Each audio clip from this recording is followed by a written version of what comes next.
What's up everyone, this is CyberKnight8610, and today I have two different cards I want to talk about from Breakers of Shadow. Yeah, they don't really go together or anything, just two cards I wanted to talk about. So, yeah, here we go. First off, we have Liberating Ariadne. I don't really know how you say the card. Honestly, it's like almost 2 in the morning, so yeah, this is probably about as good as it's going to be on the pronunciation of this card.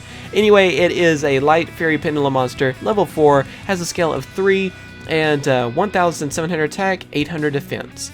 Its pendulum effect is you do not have to pay life points to activate counter trap cards, you do not have to discard cards to activate counter traps. And the monster effect is if this card is destroyed by battle or card effect, you can reveal 3 counter trap cards from your deck, have your opponent add 1 of them to your hand, also shuffle the rest back into the deck.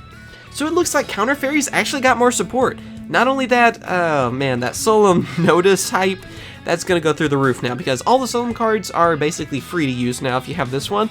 7 Tools is another one that, is another one that's just kind of off the top of my head. Anything where you have to pay life points. It's a counter trap, yeah, your opponent's going to be able to activate that for free.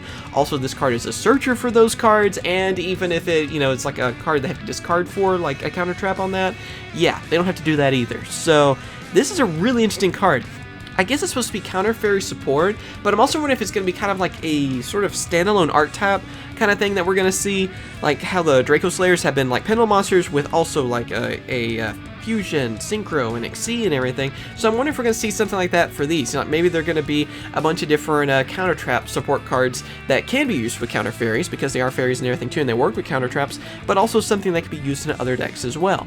So I'm still wondering what's going to happen with that. Maybe we'll see another one of these next set. I don't really know, but just this card by itself, yeah, it's a pretty scary card, honestly, because you're able to, like I said, go for mainly the Solemn cards is the first thing that come to mind when you say counter traps anyway, especially with Notice being in the same set like that, and like I said, it's been getting a lot of hype lately too, and then, yeah, just being able to search for counter traps. This is a very good pendulum monster. I can't wait to see what it's going to do, and I'm kind of nervous to see what it's going to do actually too, because just knowing your opponent has all kinds of those counter traps that they can get to their hands really easily, be able to set to the field and not even have to pay to use them, yeah, that's going to get annoying really quickly. And the next card I have to talk about today is False Accusations. This is a really interesting card, and of course Sangan still is not having a good day on this. I mean, poor guy's even crying. Anyway, it is a quick play spell card, and its effect is if the total number of cards on your opponent's side of the field and in their hand is greater than the total number of cards on your side of the field and in your hand, target one face-up card in the field, neither player can activate the effects of the other cards with the same name as that card. You can only activate 1 False Accusations per turn. So I just thought this was kind of a really interesting card. Mainly wanted to bring it up because, again, poor Sangan. I mean, come on. This guy's not just having a good time at all. He's like being accused, evidently, and it's all false, and he shouldn't be on the ban list, evidently, is what Konami's saying. But about this card, I kind of thought it was an interesting card. I like the effect on it. It was just kind of a weird card that I'm wondering if it's going to be useful or maybe not. Maybe it just won't be that useful at all.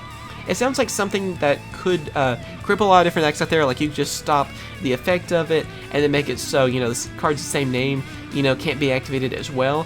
And yeah, it just kind of sounds like something like that. Maybe like Prohibition, that's what it kind of reminds me of, the card Prohibition. I don't know. But yeah, I just kind of found it to be a really interesting card, and I'm wondering if it's going to be something that could be useful to stop certain decks, or maybe it'll be something that won't be useful at all. Either way, I still like the Sangan story that's going on, and kind of feel bad for Sangan, honestly, especially now. Like I said, he's crying on this one too. I think one of the other ones too he's crying. But yeah, tell me what you guys think about both these cards. I'm a little scared of the the Fairy Pendulum monster, because like I said, those counter traps are going to be very annoying to deal with, and like I said, feel bad for Sangan. But yeah, tell me what you guys think in the comments about them, and of course, like this video if you enjoyed it, and of course, subscribe for more Yu-Gi-Oh videos. As always, thank you guys for watching, and I will catch you guys later. See ya.